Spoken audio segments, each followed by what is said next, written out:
বিসমিল্লাহ আলহামদুলিল্লাহ ওয়াসসালাতু ওয়াসসালামু আলা রাসূলিল্লাহ। গত ক্লাসে যে পড়াগুলো ছিল প্রকাশ হয়ে গেছে, আমাদের প্রথম পাঠ কিন্তু শেষ হয়ে গিয়েছে। আমরা যে পড়াগুলো পড়েছিলাম তার মধ্যে থেকে আমাদের প্রথম পাঠ শেষ। তো প্রথম পাঠে আমরা কি কি শিখলাম? পুরুষ জাতীয় শব্দ অর্থাৎ মুজাক্কার এবং মুয়ান্নাস জাতীয় শব্দ। এরপরে আরো কিছু শব্দ শিখলাম যেগুলো মুজাক্কার মুয়ান্নাস মিক্স করা।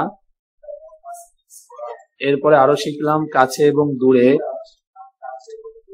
যে শব্দগুলো বলতে হয় সেগুলোকে কিসের মাধ্যমে বলবো, ইশারা ইঙ্গিত কিভাবে করবো, সেগুলো আমাদের এখানে শেখানো হয়েছে। এরপরে আমাদের আরো শেখানো হলো যে কাছে এবং দূরে প্রশ্ন করার ক্ষেত্রে কি জি কাছে এবং দূরে প্রশ্ন করার জন্য যে এটা কি, ওটা কি, ইহা কি, উহা কি, এগুলো বলার জন্য কি ব্যবহার করতে হয়, কি ধরনের শব্দ ব্যবহার করতে হয় সেটাও আমরা শিখিয়েছি। মাহাজা, মাহাজিজ, মাতিল, মাজালিকা, মাতিলকা। এরপরে আমাদের আজকে দ্বিতীয় পাঠ শুরু হবে। দ্বিতীয় পাঠটা সবাই খাতা কলম নেন। আদ-দারসু সানি, আদ-দারসু মানে পাঠ, আর সানি মানে দ্বিতীয়। যাদের কাছে বইগুলো আছে বইগুলো বের করেন, মিলান এবং পেন্সিল হাতে নেন। এখানে দারসুনের পাশে লিখে রাখেন পাঠ, আর সানির পাশে লিখে রাখেন দ্বিতীয়। তাহলে আপনার জন্য বুঝতে সহজ হবে। তাহলে আদ-দারসু সানি দ্বিতীয় পাঠ, ঠিক আছে? এখান থেকে আমাদের আলোচনা হলো সিফাত এবং মাউসুফ সম্পর্কে আলোচনা, অর্থাৎ গুণবাচক শব্দ সম্পর্কে। আমাদের যতগুলো শব্দ ব্যবহার হয় তার মধ্যে অধিকাংশ দোষ গুণ সম্পর্কে আমরা শব্দ ব্যবহার করে থাকি। হ্যাঁ, আচ্ছা, খেয়াল করি তাহলে। লেখেন সবাই। গুণবাচক শব্দ, গুণবাচক শব্দকে মাউসুফ বলে, সিফত বলে। গুণবাচক শব্দকে সিফত বলে। গুণবাচক শব্দকে সিফত বলে। সিফত, সদ ফাতা, সিফত একসাথে।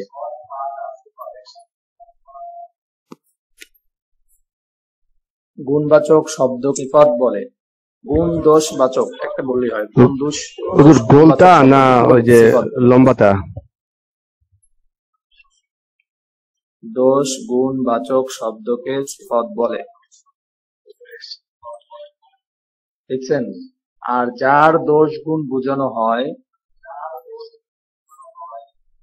তাকে মাউসুফ বলে। মিম ওয়াও সদ ওয়াও ফা, মাউসুফ।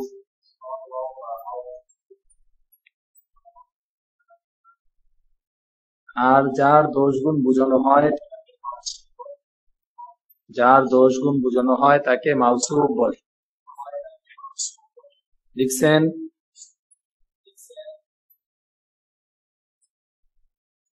আচ্ছা, তাহলে দোষ গুণ বাচক শব্দকে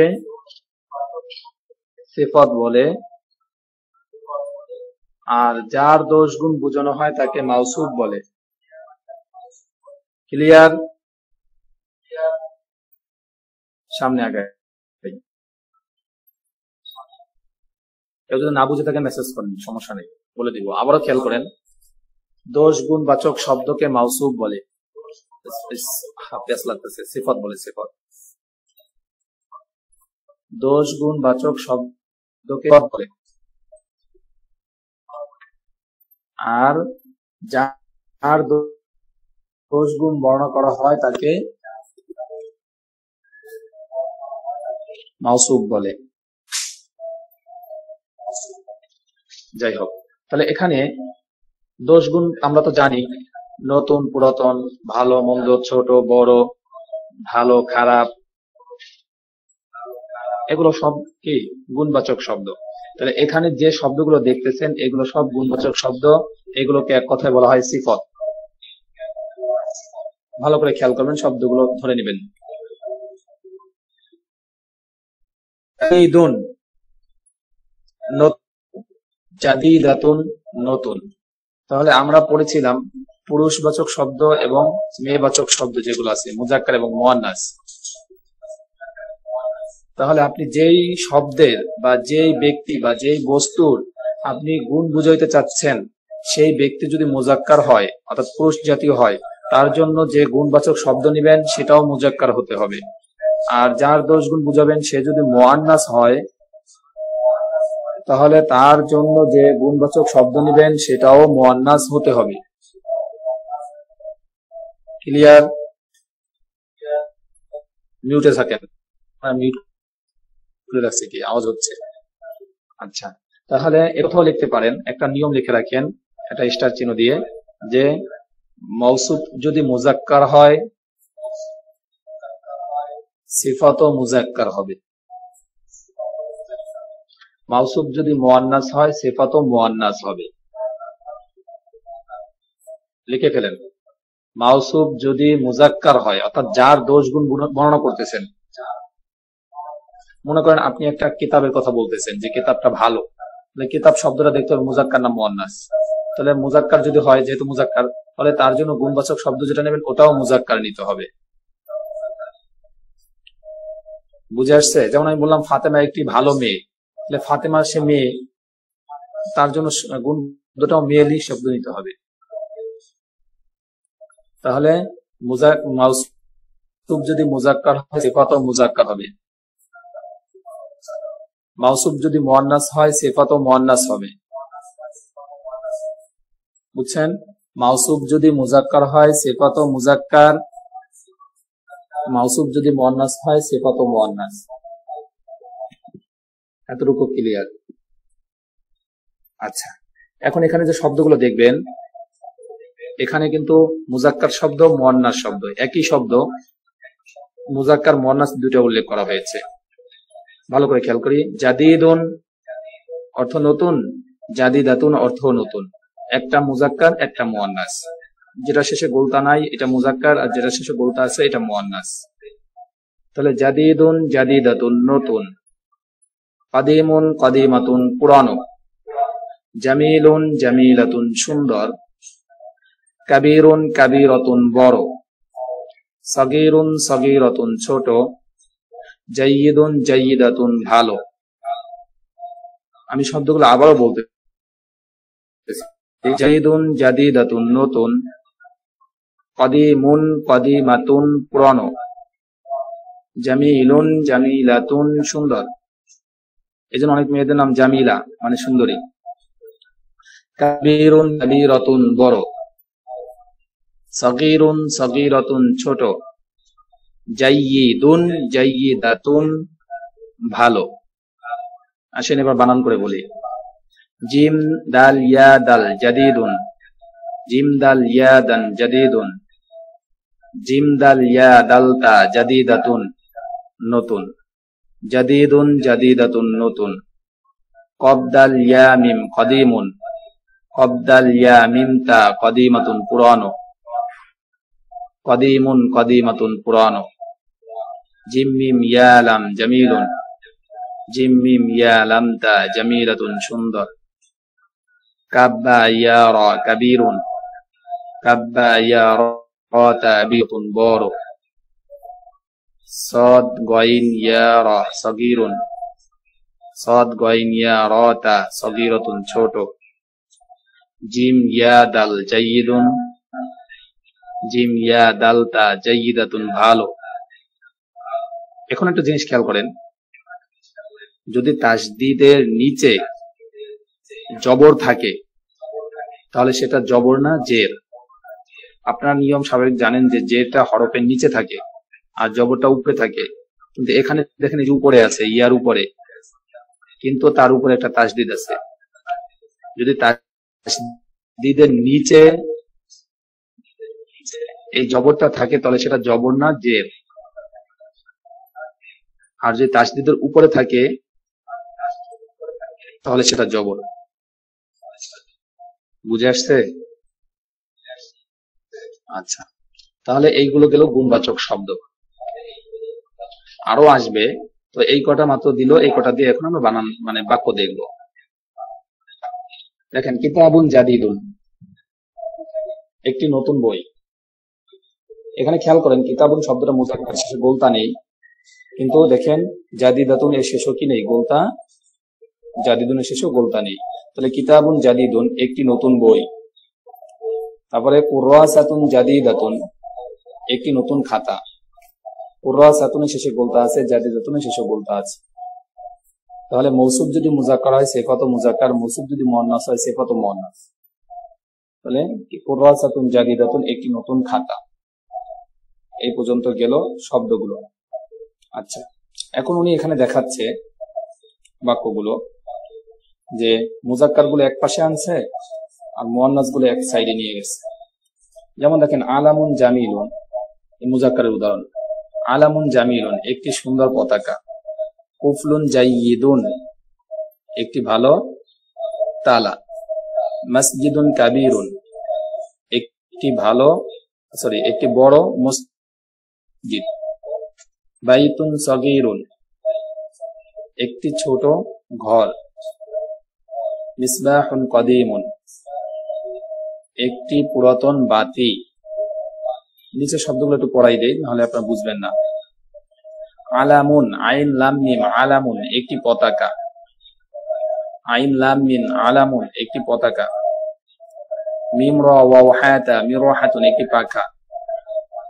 হাদাল ইয়াকাবতা হাদিকাতুন, একটি বাগান।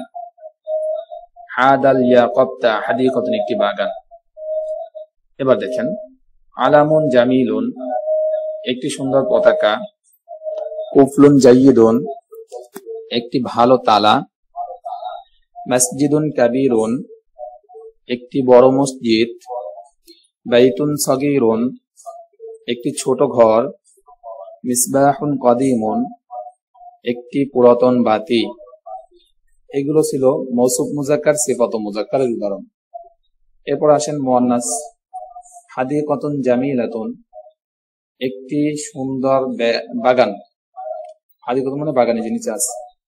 হাদিকাতুন জামিলাতুন, একটি সুন্দর বাগান। মিরহাতুন জাইয়িদাতুন, একটি ভালো পাখা। মাদ্রাসাতুন কাবীরাতুন, একটি বড় মাদ্রাসা। হুজরাতুন সগীরাতুন, একটি ছোট কামরা বা রুম। সাআতুন কাদিমাতুন, একটি পুরানো ঘড়ি।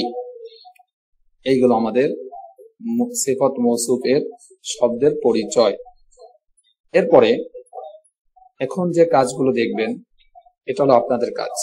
উপরে যদি এটা বুঝে থাকেন, উপরের এটা যদি বুঝে থাকেন যে আলামুন এর সাথে একটা গুণবাচক শব্দ নেওয়া হয়েছে জামিলুন, আলামুনের শেষে গোলতা নেই, জামিলুনের শেষে গোলতা নেই।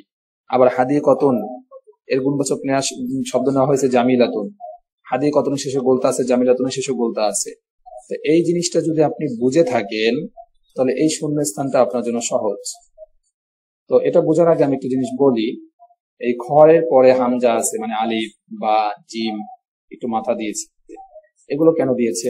আমরা বাংলা প্রশ্নের মধ্যে দেখি ক খ ঘ, এরকম আছে না, যে ক খ গ এভাবে দেয়। রোমান সংখ্যার মধ্যে 1 2 কিভাবে দেয়। তো আরবিতে এগুলোতে একটা মান আছে, হরফের মান। আবজাদ, হাওয়াজ, হুতি, কালিমান, এভাবে শব্দ আছে। আবজাদ, আবজাদ লিখতে সর্বপ্রথম আলিফ লাগে, বা লাগে, জিম লাগে। তাহলে আলিফে কয়ের মান, বাতে খয়ের মান, জিমে গ এর মান। বুঝে আসছে? এরকম ভাবে তারা যখন আরবিতে লেখে পয়েন্ট আকারে এইভাবে লেখে আর কি। ওটাকে, এগুলো সংখ্যা চেনার উপায় আছে। আবজাদ, হাওয়াজ, হুতি, কালিমান, ওটা এখন আপনাদের এখানে পড়ানোর বিষয়টা অনেক উপরে পড়া। তো এখন যদি আপনারা বুঝে থাকেন, খেয়াল করবেন, মিজাল্লাতুন শব্দটা কি? মুয়ান্নাস। মিজাল্লাতুন মানে কি? একটি ছাতা। তাহলে আপনি এটার শেষে একটা গুণবাচক শব্দ নেবেন, সেটা আপনার যেটা মনে চায়। আপনি নতুন নিতে পারেন, যে নতুন একটা ছাতা বলবেন, তাহলে কি বলবেন? মিজাল্লাতুন জাদিদাতুন, নতুন ছাতা, একটি নতুন ছাতা। মিজাল্লাতুনের শেষে গোলতা আছে। আমি এখানে যখন যে শব্দটা নিব, সিফাত যে শব্দটা নিব, এটাও কি হতে হবে? মুয়ান্নাস হতে হবে। এবার মিফতাহুন কাবীরুন নিতে পারি, একটি বড়, বা সগীরুন নিতে পারি, একটি ছোট চাবি। ঠিক আছে? তাহলে মিফতাহুনের শেষে গোলতা নেই, তো আমি এখানে যে শব্দটা নিব শূন্য স্থানে, সেই শব্দটাও কি হতে হবে? গোলতা ছাড়া হতে হবে। এখন আপনি এই যে উপর থেকে দেখে আসেন, এখানে যে গুণবাচক শব্দ, এখানে যে 8টা শব্দ আছে, আপনি এই শব্দগুলোকে ভালো করে খেয়াল করেন। এখানে যে 6টা শব্দ আছে না, হ্যাঁ, এই 6টা শব্দ ভালো করে খেয়াল করেন। এখান থেকে আপনি কোনটা কোনটা নিতে চাচ্ছেন, আপনি যেটা বসাবেন সেটা দিয়েই হবে। যেমন বাইতুন কাবিরুন দিতে পারেন। বাইতুন, এই তাটা কিন্তু গোলতা না, লম্বা তা। এটা ধরো মুয়ান্নাসের আলামত, মুয়ান্নাসের আলামত না। তাহলে বাইতুন কাবিরুন, একটি বড় ঘর। নাজ্জারাতুন জাদিদাতুন, একটি নতুন চশমা, বা নাজ্জারাতুন জাইয়িদাতুন, একটি ভালো চশমা। মিরওয়াহাতুন, কি দিবেন? মিরওয়াহাতুন জামিলাতুন, একটি সুন্দর পাখা। মিরওয়াহাতুন জামিলাতুন, শেষে গোলতা আছে, আমি এখানে যেটা আনবো সিফাত সেটাও গোলতা থাকতে হবে। মিরওয়াহাতুন জামিলাতুন, একটি সুন্দর পাখা। এটা হলো আপনার মৌসুফ উল্লেখ করা আছে, অর্থাৎ যার গুণ বুঝাবেন সে উল্লেখ করা আছে, গুণবাচক শব্দটা আপনার লাগিয়ে নিতে হবে। আর এখন হলো গুণবাচক শব্দ দেওয়া আছে, আপনি কার গুণ বুঝাবেন সেটাকে এখানে লাগাতে হবে। আপনি আমরা পিছে যে শব্দগুলো পড়ছি সেগুলো আনেন, একটা বই আনেন, কিতাবুন কদিমুন, তাহলে প্রথমে শূন্যস্থান যায় কিতাবুন দেবেন, কারণ এই কদিমুনের শেষে গোলতা নেই। তো আপনার এখানে যে শব্দটা আনবেন শুরুতে, এই শব্দটা শেষেও গোলতা থাকতে পারবে না। তাহলে কিতাবুন কদিমুন, একটি পুরাতন বই। তারপরে সগীরাতুন, তা আছে লাস্টে। তাহলে এখানে আমাকে এমন একটা শব্দ আনতে হবে যেটা শেষে তা আছে। কি দিতে পারি আমি? বলেন। দারাজাতুন সগীরাতুন, একটি ছোট সাইকেল। উপরে যত শব্দ পড়ছেন এগুলো দিলেই হবে, যেগুলো একটা খেয়াল করে দিতে হবে। দারাজাতুন সগীরাতুন, ছোট সাইকেল। তারপরে জাইয়িদাতুন মানে ভালো, তাহলে কি দিতে পারি আমি এখানে? নাযারাতুন জাইয়িদাতুন, একটি ভালো চশমা, বা কুরাসাতুন জাইয়িদাতুন, একটি ভালো খাতা। ঠিক আছে। এরপরে কাবিরুন, শেষে গোলতা নেই, তো এখানে আমি যে শব্দ নেবো সেটা শেষে গোলতা থাকতে পারবে না। তো আমি কি দিতে পারি? কুফলুন কাবিরুন, একটি বড় তালা। কুফলুন কাবিরুন, একটি বড় তালা। জামিলুন, শেষে গোলতা নেই, তো শূন্যস্থানে আমি এমন একটা শব্দ নিব যার শেষে কি থাকবে না? গোলতা থাকবে না। যেমন কি নিতে পারি? কি নেবো আমি তো ভুলে গেছি, শব্দ অর্থ একটা নিলেই হয়। আচ্ছা, সুন্দর শব্দ নেই, কি নেবো? এখান থেকে শব্দ অর্থ আছে। যেমন দেখেন, সুন্দকুন জামিলুন, একটি সুন্দর বাক্স। সুন্দকুন জামিলুন, একটি সুন্দর বাক্স। যত শব্দ আপনি এখান থেকে নিতে পারেন, খালি খেয়াল করবেন কোনটা শেষে গোলতা আছে, কোনটা শেষে গোলতা নেই। এরপরে এটা ছিল হলো মাউসুফ গুলো উল্লেখ ছিল, সেফাত গুলো ছিল না, সেফাত গুলো আমাদের দিতে হয়েছে। এরপরে সেফাত গুলো উল্লেখ ছিল, মাউসুফ গুলো ছিল না, মাউসুফ গুলো আমাদের নিয়ে নিতে হয়েছে। এখন একটু এলোমেলো করে দিয়েছে, কোনটা মাউসুফ আছে সেফাত নেই, কোনটা সেফাত আছে মাউসুফ নেই। অর্থাৎ যার গুণ বুঝাবো সে আছে, কিন্তু গুণবাচক শব্দটা নেই। আবার গুণবাচক শব্দটা দেওয়া আছে, যার গুণ বুঝাবো সে নেই। তাহলে সাব্বুরাতুন জাদিদাতুন, একটি নতুন ব্ল্যাকবোর্ড। তারপরে জাইয়িদুন, কুফলুন জাইয়িদুন, একটি ভালো তালা। বাবুন মাফতুহুন, মাফতুহুন মানে খোলা, এটা তো আপনার পড়েন নাই না? আচ্ছা, বাবুন কাবিরুন, একটি বড় দরজা। হুজরাতুন সগীরাতুন, একটি ছোট রুম, বা হুজরাতুন কাবিরাতুন, একটি বড় রুম। তারপরে কাবিরাতুন আছে, এখানে কি দিতে পারি আমি? কুররাসাতুন কাবিরাতুন, বা দারাজাতুন কাবিরাতুন, নাযারাতুন কাবিরাতুন। খেয়াল করতে হবে যে তা আছে কিনা। এখন এখানে যে শুরুতে শব্দটা আনবো, এটা শুরুতে তা যুক্ত শব্দ আমার আনতে হবে। এই জিনিসটা খেয়াল থাকলেই হবে, আর লাগবে না। তাহলে আপনাদের বাড়ির কাজ এটা, এটা আপনাদের বাড়ির কাজ। বাড়ির কাজ আদায় করেন না, কি কম বলেন আপনাদেরকে নিয়ে? এগুলো বাড়ির কাজ আদায় করতে হবে ইনশাল্লাহ। আজকে আমাদের কিন্তু ক্লাস শেষ করে তামরিন হবে। আমাদের যে মেইন গ্রুপটা, যেখান থেকে আপনারা অ্যাড হন, যে গ্রুপটা মেইন গ্রুপ, যে আরবি ভাষা শিক্ষা কোর্স লেভেল 1 ব্যাচ নং 20, এই ইসের মধ্যে আমাদের ক্লাস শেষে তামরিন হবে। আজকে একটু ব্যাপক তামরিন হবে, সবাই ইনশাল্লাহ থাকার চেষ্টা করব, যেহেতু অনেক শব্দ পড়ে ফেলছি। আচ্ছা, এরপরে এই লেখক এখন এইগুলোর কি দিচ্ছে? উদাহরণ দিচ্ছে। এগুলোর উদাহরণ দিচ্ছে, যে সিফাত মৌসুফের উদাহরণ দিয়ে উনি এখানে দেখাচ্ছে যে প্রত্যেকটা জিনিস দেখেন। আচ্ছা, এটা পড়লাম আমরা। এখন দুই শব্দের পড়লাম, যেমন কিতাবুন জাদিদুন, 2 শব্দ। এখন আমরা 3 শব্দের বাক্য বানাই। কেমনে বানাবো? প্রথমে দেখেন, আমরা পড়ছিলাম কিন্তু আগে 2 শব্দের বাক্য, হাজা কিতাবুন, হাজা কলামুন, হাজা জাইয়িদুন, জালিকা কলামুন, এইভাবে পড়ছিলাম। এখন এই যে গুণবাচক শব্দগুলো পড়লাম, এটা যোগ করলে এখন তিনটা শব্দের বাক্য হবে, 3 শব্দের বাক্য। দেখেন, সর্বপ্রথম হাজা কিতাবুন, ইহা একটি বই, ইহা একটি বই, এই যে চিত্রটা দেখেন, হাজা কিতাবুন, ইহা একটি বই। এটা দুই শব্দের, আমরা এই দুই শব্দ পড়েছি। এখন আমরা তো আজকে নতুন আরেকটা শব্দ পড়েছি, গুণবাচক শব্দ যোগ করা যায়, তাহলে সেটা আমরা যোগ করব। হাজা কিতাবুন জাদিদুন, ইহা একটি নতুন বই। তাহলে আগে পড়ছি হাজা কিতাবুন, ইহা একটি বই। এখন জাদিদুন লাগাই দিলে কি হবে? ইহা একটি নতুন বই। সেম এরকমের সবগুলোতে কোন এরকম দেখাচ্ছে। তিলকা সাআতুন, উহা একটি ঘড়ি, কিন্তু দুই শব্দের বাক্য। এটাকে তিন শব্দে নিয়ে আসি। তিলকা সাআতুন জাদিদাতুন, উহা একটি নতুন ঘড়ি। দেখছেন, একটা শব্দ বেড়ে গেল, তিন শব্দের বাক্য হয়ে গেছে। তিলকা সাআতুন জাদিদাতুন, উহা একটি নতুন ঘড়ি। যালিকা আলামুন, উহা একটি পতাকা। এখন তিন শব্দের বাক্য। যালিকা আলামুন জামিলুন, উহা একটি নতুন, উহা একটি সুন্দর পতাকা।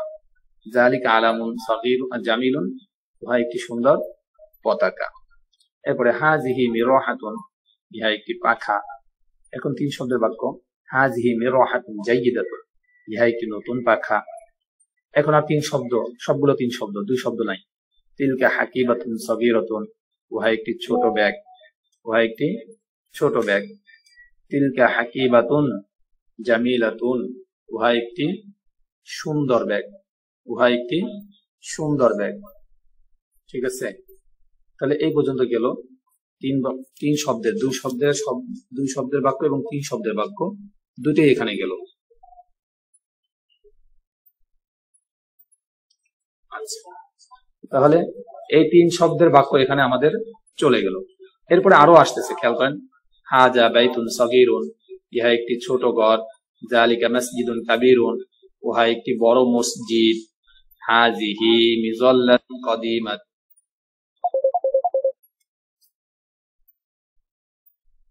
হাজিহি মিযাল্লাতুন কদিমাতুন, ইহা একটি পুরাতন। হাজিহি মিযাল্লাতুন কদিমাতুন, ইহা একটি পুরাতন ছাতা। ইহা একটি পুরাতন ছাতা। হাজিহি মিযাল্লাতুন কদিমাতুন, ইহা একটি পুরাতন ছাতা। এরপরে তিলকা নাযরাতুন জাদিদাতুন, তিলকা নাযরাতুন জাদিদাতুন, ইহা একটি তিলকা মানে উহা, উহা একটি পুরাতন, আর উহা একটি নতুন চশমা। তিলকা নাযরাতুন জাদিদাতুন, উহা একটি নতুন চশমা। হাজা সারীরুন, এই তিন শব্দের বাক্য পড়তে পড়তে কি দুই শব্দের বাক্য ভুলে গেছেন? এটাকে ট্রাই করার জন্য লেখক কিন্তু আবার দুই শব্দের বাক্য এনে আপনাদেরকে আবার পূর্বে একটু মনে করাই দিল। তাহলে হাজা সারীরুন, ইহা একটি খাট। যালিকা কুফলুন, উহা একটি তালা। এই গেল আমাদের শব্দগুলো, যে তিন শব্দের বাক্য এবং দুই শব্দের বাক্যের ব্যবহারগুলো গেল। তাহলে আমরা এই পর্যন্ত কি করলাম? তিন শব্দের বাক্যগুলো পড়লাম। এখন আপনি নিজেই তিন শব্দের বাক্য সব তৈরি করতে পারবেন। কিভাবে তৈরি করতে পারবেন? এই পর্যন্ত যত শব্দগুলো পড়েছেন আপনি, একদম প্রথম পার্ট থেকে কিতাবুন থেকে যে শব্দগুলো আমরা পড়েছি, সবগুলো থেকে আপনি নিজে তৈরি করতে পারবেন। যেমন এখানে কিতাবুন, তাহলে কিতাবুন শুরুতে কি দিলাম? আজা কিতাবুন জাদিদুন, ইহা একটি নতুন বই। যালিকা কলামুন জাইয়িদুন, উহা একটি ভালো কলম। হাজিহি কুরসিয়ুন জাইয়িদ সগীরুন, ইহা একটি ছোট চেয়ার। তারপরে যালিকা বাইতুন কাবীরুন, উহা একটি বড় ঘর। তাহলে আপনি এইগুলো সব খেয়াল করতে হবে, যে মুযাক্কার মুআন্নাসের ক্ষেত্রে হাজা হাজি এটাও খেয়াল করতে হবে, আবার গুণবাচক শব্দগুলোকেও খেয়াল করে আনতে হবে। এরকম ভাবে এখানে যে শব্দগুলো আছে সব শব্দ আপনি নিজে তৈরি করতে পারবেন। আবার এখানে যে শব্দগুলো মুআন্নাস শব্দ আছে এগুলো দিয়ে তৈরি করতে পারবেন। এগুলো সব শুরুতে হাজি এবং তিলকা হবে। তাহলে কি বলতে পারি? হাজিহি মাদ্রাসাতুন জামিলাতুন, ইহা একটি সুন্দর মাদ্রাসা। বা তিলকা মাদ্রাসাতুন জামিলাতুন, ইহা একটি সুন্দর মাদ্রাসা। হাজিহি সাব্বুরাতুন কাবীরাতুন, ইহা একটি বড় ব্ল্যাকবোর্ড। অথবা তিলকা সাব্বুরাতুন কাবীরাতুন, উহা একটি বড় ব্ল্যাকবোর্ড। তাহলে আপনার সব থেকে যে জিনিসটা খেয়াল করতে হবে সেটা হলো, যে শব্দটা যখন মৌসুফটা যখন মুযাক্কার হবে, তখন আপনি যদি ইঙ্গিত বহ শব্দ সহ আনতে চান, ইঙ্গিত বহ শব্দ ব্যবহারের ক্ষেত্রে মুযাক্কার মুআন্নাস হাজা হাজি যালিকা তিলকা এগুলোর ব্যবহার দেখতে হবে। এটা কিন্তু মনে রাখতে হবে। এরপরে সিফত যেটা আনবেন সেটার ক্ষেত্রেও আপনার লক্ষ্য করতে হবে যে মৌসুফটা মুযাক্কার নাকি মুআন্নাস। আমার কথা কি বুঝছেন আপনারা? একটা করে শব্দ বৃদ্ধি করেন। এই যে তিন শব্দের যে শব্দগুলো বা দুই শব্দের যে বাক্যগুলো আছে এর শুরুতে যদি আপনি একটা সিফত লাগাই দেন, এটার মুজাক্কার মুয়ান্নাস লক্ষ্য করে, তাহলে আপনার এখানে আরো একটা বাক্য তৈরি হয়ে যাবে, 3 শব্দের বাক্য তৈরি হয়ে যাবে। বুঝতে পেরেছি আপনাদেরকে? আচ্ছা, এরপরে আসেন। তাহলে এই যে আরো শব্দ আছে, এই সব শব্দ দিয়ে আপনি বানাতে পারবেন। তারপরে প্রশ্নও করতে পারবেন, মা হাজিহি মাদ্রাসাতুন জামিলাতুন, এটা কি একটি সুন্দর মাদ্রাসা? মা তিলকা সাবুরাতুন কাবীরাতুন, ভাই কি একটি বড় ব্ল্যাকবোর্ড? আপনি নিজেই প্রশ্ন করতে পারবেন, ঠিক আছে? দেখবেন যে অটোমেটিকলি আপনি নিজে বাক্য তৈরি করতে পারবেন। এই প্রশ্ন করেন, এই যে মা হাজা, তাহলে আপনি লিখবেন মা হাজা মা হাজিহি সাইয়ারাতুন কাবীরাতুন, ইহা কি একটি বড়, ইহা কি একটি বড় কার গাড়ি? উত্তর দেন যে নাম। ও নাম তো এখন আসে নাই, ওটা তো এর পরে বলতে হবে। আচ্ছা দেখ, ওই প্রশ্ন পরে আসবে, তাহলে প্রশ্নটা বাদ দেন, এই প্রশ্নটা বাদ দেন, এটা আমাদের পরে আসবে। এমনি আপনি 3 শব্দের বাক্য বানান আপাতত, প্রশ্নটা রেখে দেন, প্রশ্নটাই সামনে আসবে। তাহলে এইভাবে যখন নিজে নিজে 3 শব্দের বাক্যগুলো তৈরি করতে পারবেন, তখন দেখবেন যে আপনার কাছে মিলে গেছে। এবং এই শব্দের যে আজকে যে শূন্য স্থানটা দেখালাম, এটা নিজে নিজে তামরিন করবেন। যখন তামরিন করবেন, দেখবেন যে নিজের কাছে ভালো লাগবে, অনেক বেশি ভালো লাগবে। এই 3 শব্দের বাক্য আমাদের এখান থেকে শেষ হলো। আমি আরেকটি শব্দ তো পড়িয়ে দিতে চাচ্ছি, এরপর ইনশাল্লাহ আগামীকাল থেকে এখান থেকে পড়াবো। কিছু শব্দ তো দিতে চাচ্ছি, সবাই একটু মনোযোগ সহকারে খেয়াল করেন। ফিরশুন, একটি বিছানা। তা আলিফ শিন, ফিরশুন একটি বিছানা। আচ্ছা, শব্দগুলো আগে একবার টান দিয়ে বলি। ফিরশুন একটি বিছানা, উইসাদাতুন একটি বালিশ, উই উই ওয়াউজের উই, ওয়াউজের উই, তাহলে উইসাদাতুন একটি বালিশ, উইসাদাতুন একটি বালিশ। কমিসুন একটি জামা, কমিসুন একটি জামা। পলাং সুয়াতুন, উচ্চারণগুলো খেয়াল করেন। পলাং সু ওয়া তুন, পলাং সু ওয়া তুন, মিলে পড়লে পলাং সুয়াতুন একটি টুপি। লিবাসুন একটি পোশাক, লিবাসুন একটি পোশাক। ইমামাতুন একটি পাগড়ি, ইমামাতুন একটি পাগড়ি। মিনদিলুন একটি রুমাল, মিনদিলুন একটি রুমাল। ইজাউন একটি জুতা, ইজাউন একটি জুতা। তাহলে এই পর্যন্ত গেল শব্দ। আমি শব্দগুলো বানান করে পড়বো। আলিফ শিন, ফিরশুন একটি বিছানা। ওয়াও সিন আলতা, উইসাদাতুন একটি বালিশ, উইসাদাতুন একটি বালিশ। কফ মিম ইয়া সদ, কমিসুন একটি জামা। কফ মিম ইয়া সাদ কমিসুন, একটি জামা। কফ লাম নুন সিন ওয়াও তা, কলাং সুয়াতুন কি টুপি। কফ লাম নুন সিন ওয়াও তা, কলাং সুয়াতুন কি টুপি। লাম বা আলিফ সিন, লিবাসুন একটি পোশাক। আইন মিম আলিফ মিম তা, ইমামাতুন একটি পাগড়ি। মিম নুন দাল ইয়া লাম, মিনদিলুন একটি রুমাল। হা দাল আলিফ হামজা, ইজাউন একটি জুতা। ইজাউন একটি জুতা। আর নিচে 3টা শব্দ আছে, একটু খেয়াল করি। এগুলো গুণবাচক শব্দ। এই নিচে 2টা শব্দ আছে গুণবাচক। নাজিফুন, নাজিফাতুন পরিচ্ছন্ন, নাজিফুন নাজিফাতুন পরিচ্ছন্ন। অসিখুন, অসিখাতুন ময়লা, অসিখুন, অসিখাতুন ময়লা। তাহলে নাজিফুন, নাজিফাতুন পরিচ্ছন্ন, অসিখুন, অসিখাতুন ময়লা। পড়া মনে হয় একটু বেশি হয়ে গেছে। আচ্ছা যাই হোক, অসুবিধা নেই, ইনশাআল্লাহ যাদের মাঝে আছে তো পারবে। তাহলে আজকে যে পর্যন্ত পড়ালাম, এই পড়াগুলো ভালো করে পড়বেন। আগামীকালকে এখান থেকে কিন্তু আমি 21 জনকে জিজ্ঞাসা করব, মানে আপনাদেরকে দিয়ে পড়াবো আগে। আপনারা পারলে আলহামদুলিল্লাহ, আপনাদের থেকে ইনশাল্লাহ আগামী ক্লাসে এখান থেকে আপনাদেরকে দিয়ে পরামর্শ দিয়ে করাবো। তো এই শব্দ অর্থগুলো এখনো আমি বারবার বলতেছি আপনাদেরকে, শব্দ অর্থের প্রতি বেশি গুরুত্ব দেন। যার যত বেশি শব্দ অর্থ মনে থাকবে, আর এই যে 2-3টা নিয়ম কানুন বলা হচ্ছে, এইগুলো যে লিখে রাখবেন, ভালো করে বুঝে নিতে পারবেন, আশা করি তার কাছে সবকিছু একেবারেই সহজ হয়ে যাবে। কঠিনের কিছু নাই, কঠিনের কিচ্ছু নাই। যদি আপনি শব্দগুলোকে ভালো করে মুখস্থ করেন আর এই কায়দাগুলোকে দেখে রাখেন, নিয়মগুলোকে দেখে রাখেন, আশা করি আপনার কাছে সহজ হয়ে যাবে। জি, তাহলে আমাদের ক্লাস আজকে এটা এই পর্যন্ত শেষ। এখন তামরিন হবে। তামরিনের ক্ষেত্রে আমরা